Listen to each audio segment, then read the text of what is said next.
Indo agora para o capítulo 2, nós temos uma roda de conversa sobre os desafios do ensino médio, revisitando ideias e desalentos que os professores expressam. Será que as coisas são mesmo assim? Ou é possível vê-las por outro ângulo? Logo no início do capítulo, nós temos aqui uma citação à obra A Recusa da Escola.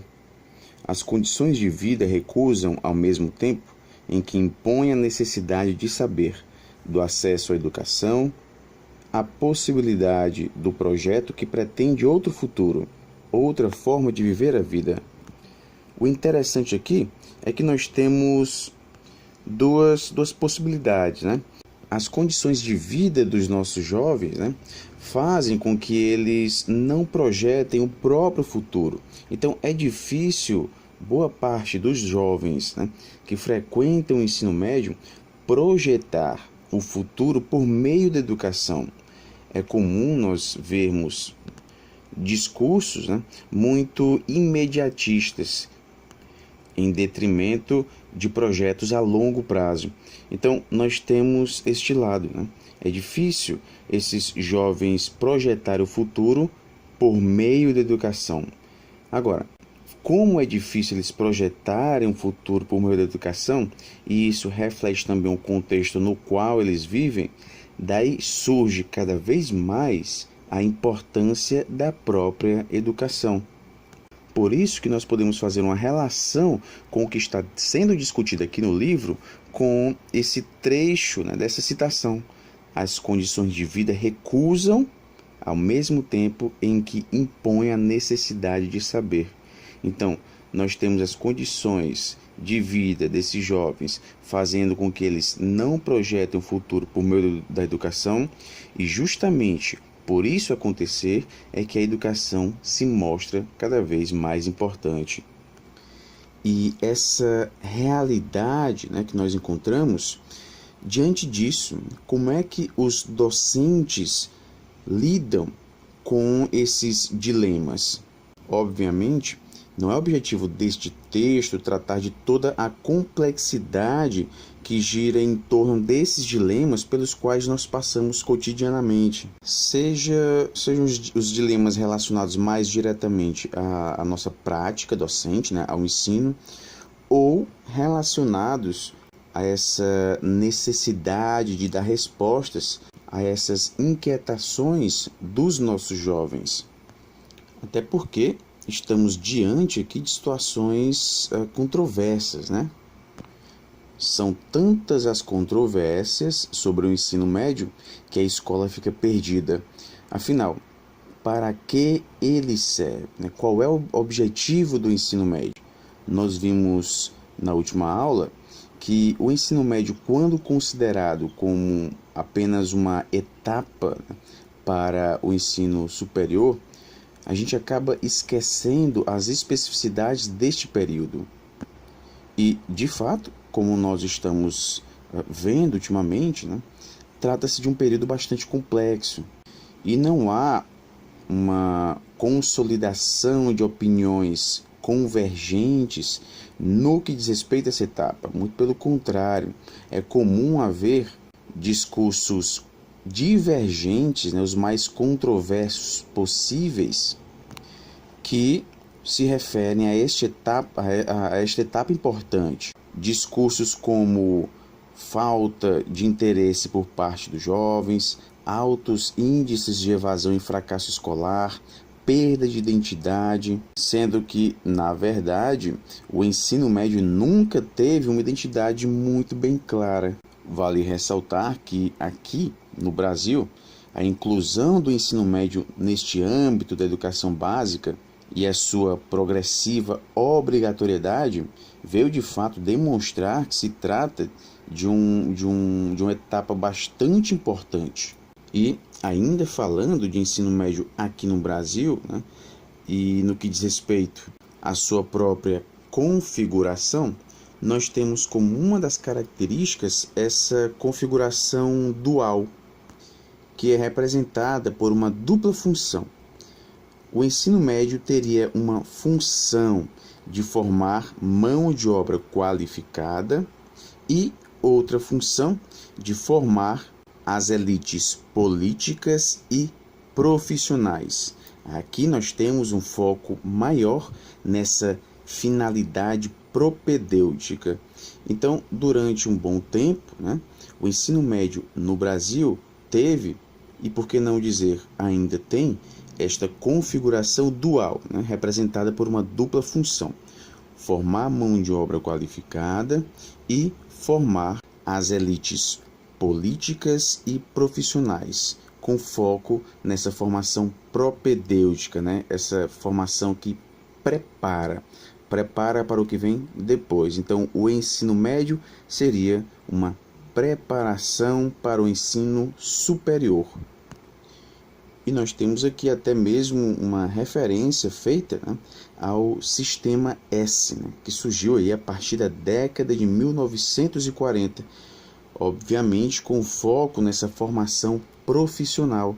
E só relembrando, dos sistemas S, nós temos o Senar, Senac, Sesc, Sescop, Senai, SESI, SEST, Senat e o Sebrae. Esses organismos foram criados com esse intuito de promover de forma gratuita uma formação profissional e um acesso a lazer e cultura aos trabalhadores brasileiros.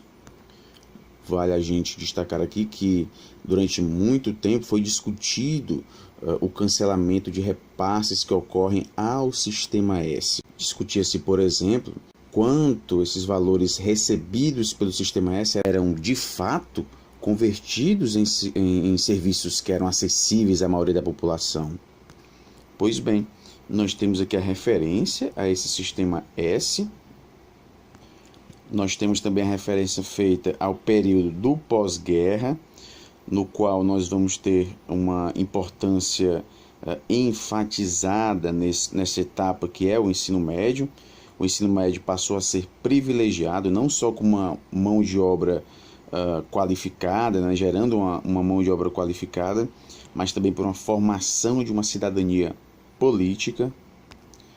E claro, nós tivemos aí algumas reformas do ensino médio que, obviamente, sempre foram marcadas por tensão entre universalização e seleção.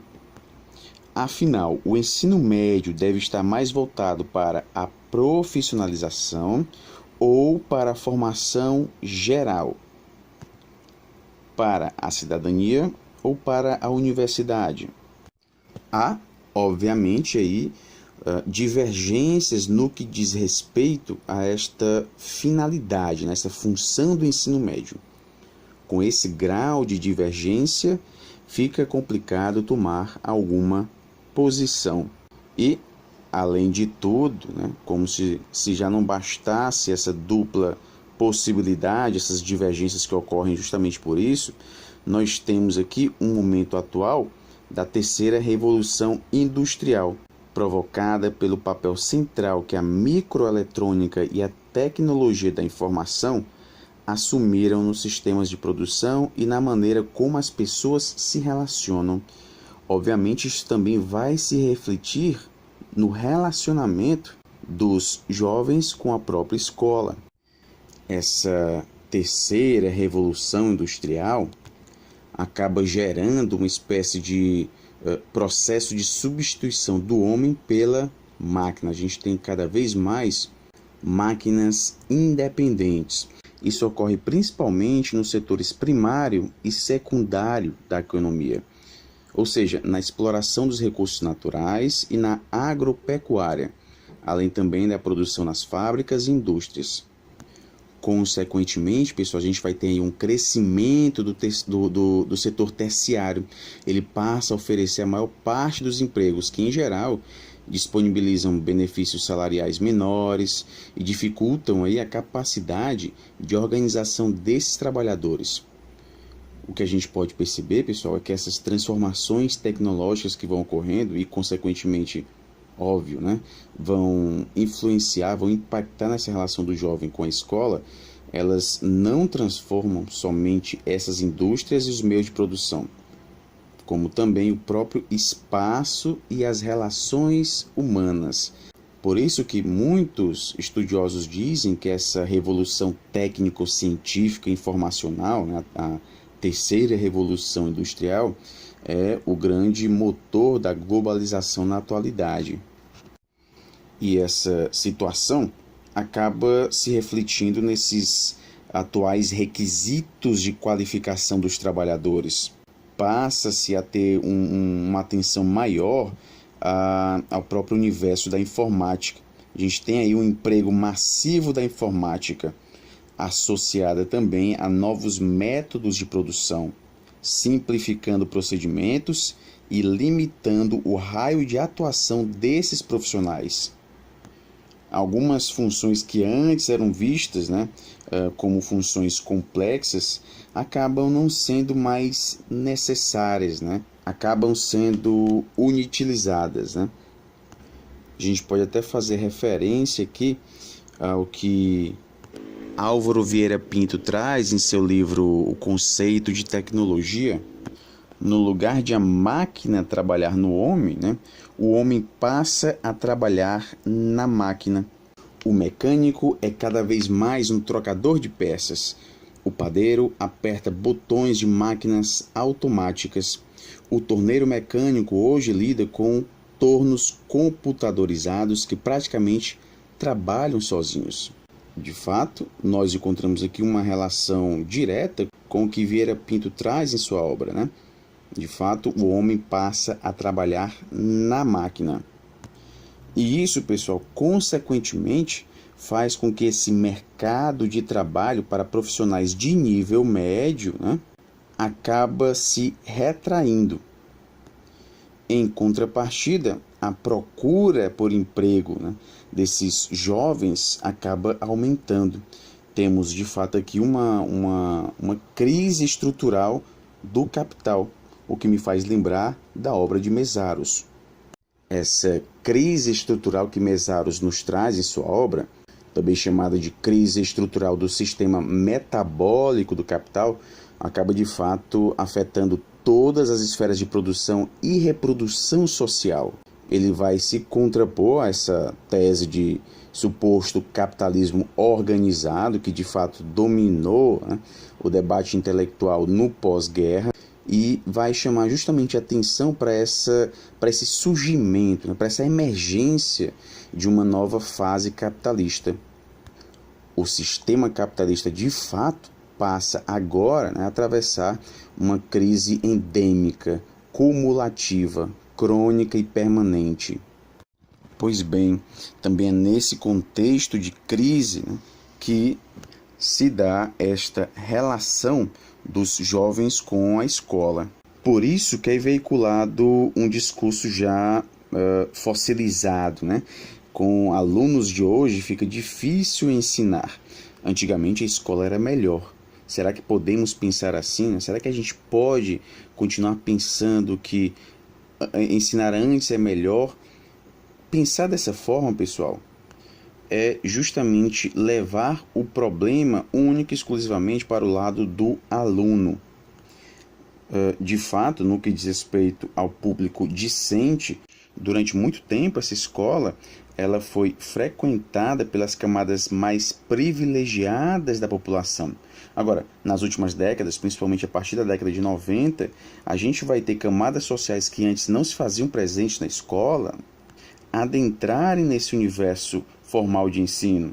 No entanto, de 20, 30 anos para cá, a gente continua com sérios problemas de evasão e repetência, o que nos faz pensar que, apesar de haver esta universalização do ensino, o ensino médio ainda é um privilégio de alguns. E nós temos aqui alguns dados que comprovam esses problemas. Por exemplo, em 2014 nós tivemos um número de matrículas recorde no país.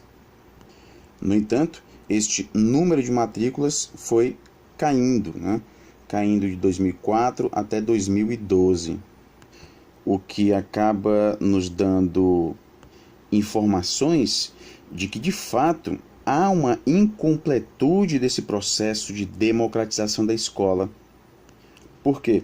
Porque boa parte dessa juventude ou ainda está no ensino fundamental, resultado aí de reprovações, ou mesmo ingresso tardio na escola, ou está simplesmente sem frequentar a escola. E mesmo aqueles que chegam ao ensino médio, boa parte desses alunos chegam sem as competências básicas que deveriam ter aprendido na sua passagem pelo nível fundamental. E nós, enquanto professores, que já passamos pelo ensino médio ou continuamos no ensino médio, não é difícil de a gente identificar estes casos, principalmente se tratando de escola pública. Agora, não é o caso de simplesmente dizer que o problema está no nível fundamental. Trata-se de um problema de toda a educação básica. E muitos daqueles que estão no nível médio, no ensino médio, estão não por conta de aspirar a um conhecimento, a própria formação, mas simplesmente por conta do diploma. E isso também é um resultado das mudanças provocadas justamente pela terceira revolução industrial que nós falamos anteriormente. Há de fato uma exigência dessas novas tecnologias por um nível mínimo de escolaridade. E os níveis de escolaridade acabam determinando um lugar na fila do desemprego. Essa formação escolar acaba, portanto, estabelecendo uma hierarquia entre os jovens de setores populares. Por isso, pessoal, que esse diploma passa a ser visto como algo importante para esses alunos estudarem. Agora, é importante também a gente destacar aqui que há comumente uma comparação da escola pública com a escola privada, o ensino médio na escola pública e o ensino médio na escola privada. Muitos dizem que o ensino médio na escola pública é considerado como um ensino fraco. E os próprios alunos acabam tendo essa visão do ensino que eles têm.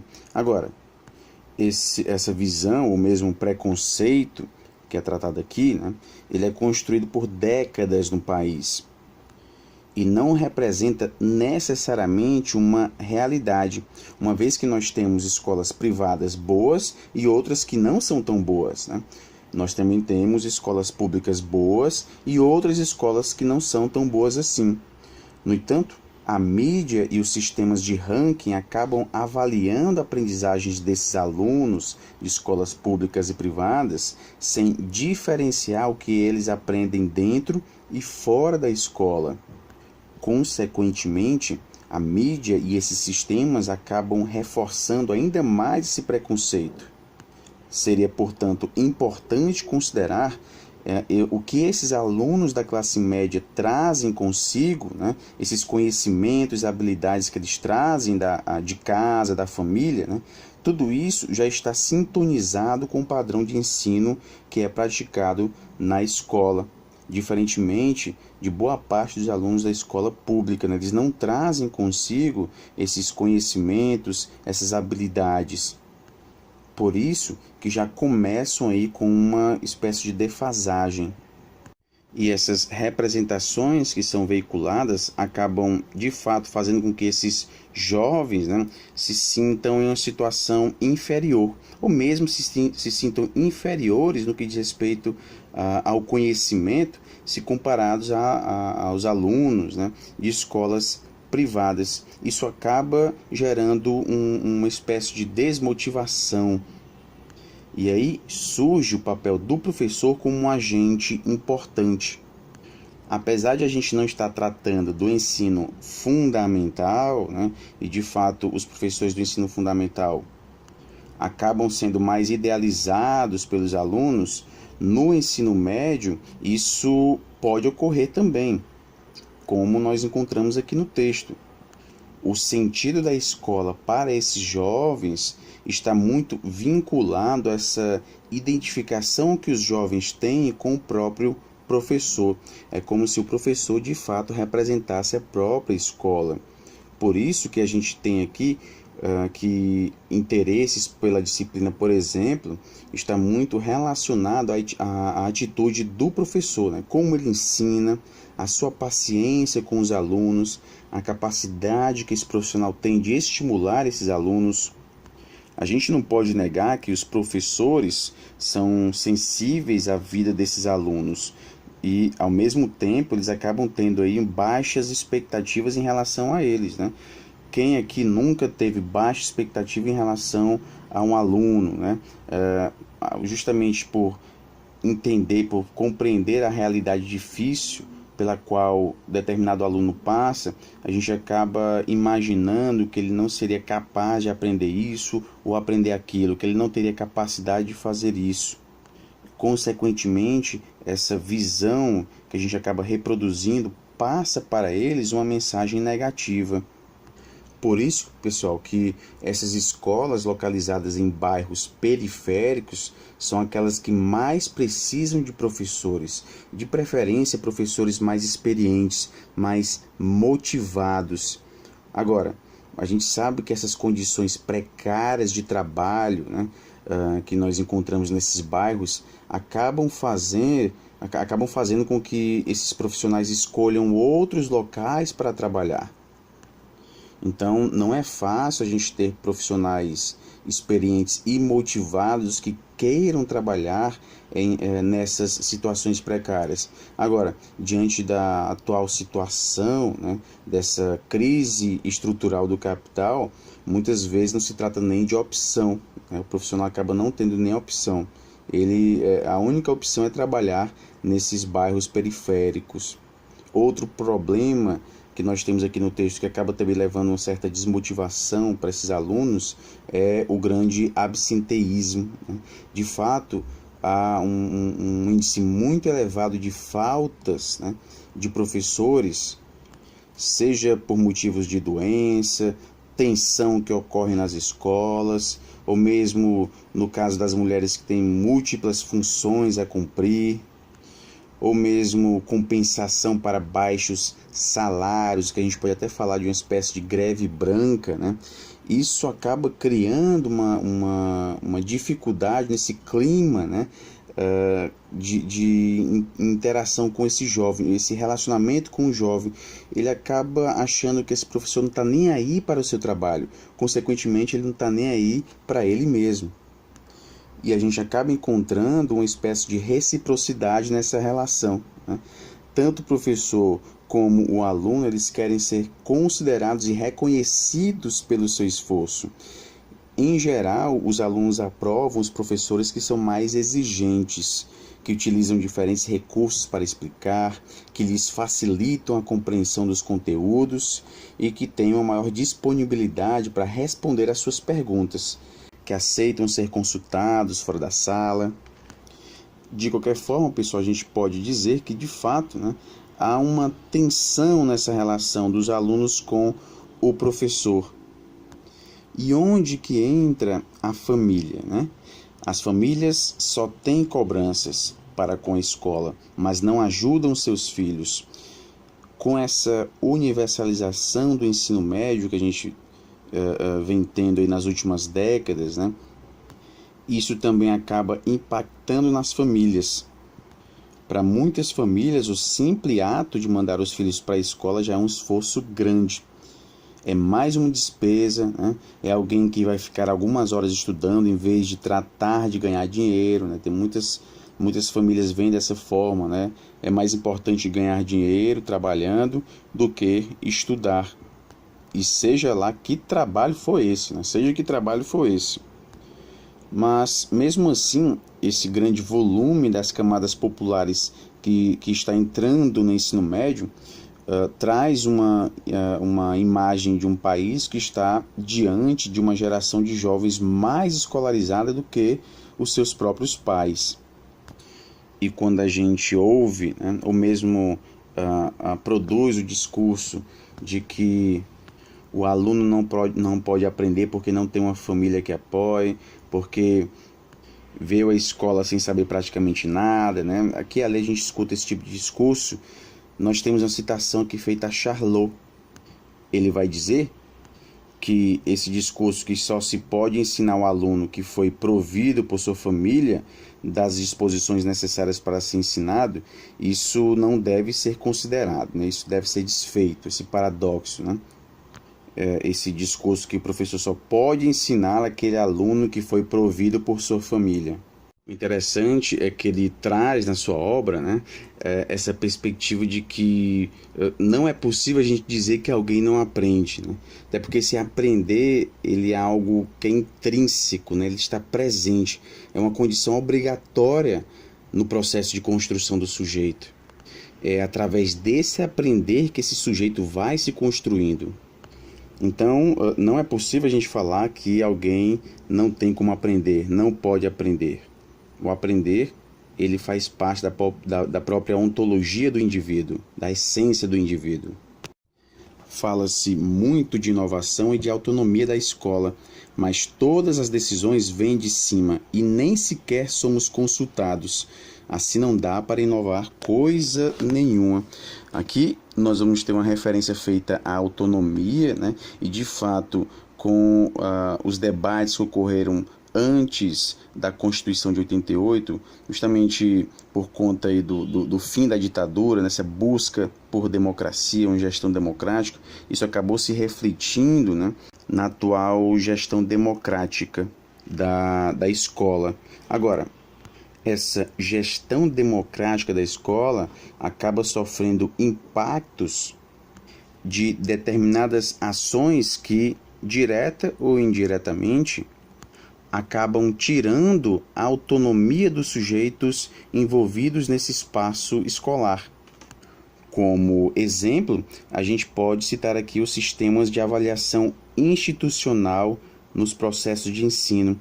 Esses sistemas de avaliação institucional, as avaliações externas, né, muitas vezes acabam ditando aí a própria estrutura, a organização escolar, a disposição da carga horária das disciplinas, né? Então, muitas avaliações externas acabam mexendo com a estrutura escolar, limitando assim a autonomia pedagógica. Por isso que é importante lutar por uma autonomia que permita um espaço de trabalho que seja coletivo, criativo, diversificado e solidário. E chegando aqui no momento da conclusão, nós temos a maneira de conclusão, ideias para seguir pensando. Nós temos novamente aqui uma referência feita aos desafios do ensino médio, que são sintetizados em 3 palavras: expansão, universalização e democratização do conhecimento. Nós vivemos em uma época bastante hostil, né, para encarar um projeto democrático da educação pública, principalmente agora, né? As dificuldades que encontramos no trabalho e também o escasso reconhecimento do papel do professor acaba nos trazendo limites a essas ambições pedagógicas de professores e diretores. Mas é justamente em momentos de crise que nós podemos visualizar mudanças. E é aí que surge essa ideia de repensar com ousadia o ensino médio. O ensino médio, que no passado foi considerado como um canal de transmissão de regras e valores da sociedade, hoje ele deve ser visto como um meio para possibilitar a reflexão, comunicação e redefinição das regras e valores estabelecidos. Aqui, a escola precisa mudar e reencontrar o seu lugar como instituição cultural frente a todas essas mudanças que a gente veio falando. E essa mudança da escola não é uma simples adaptação passiva, mas que ela busque contribuir para construir algo novo, que permita essas potencialidades humanas se expandirem, construindo a capacidade de reflexão.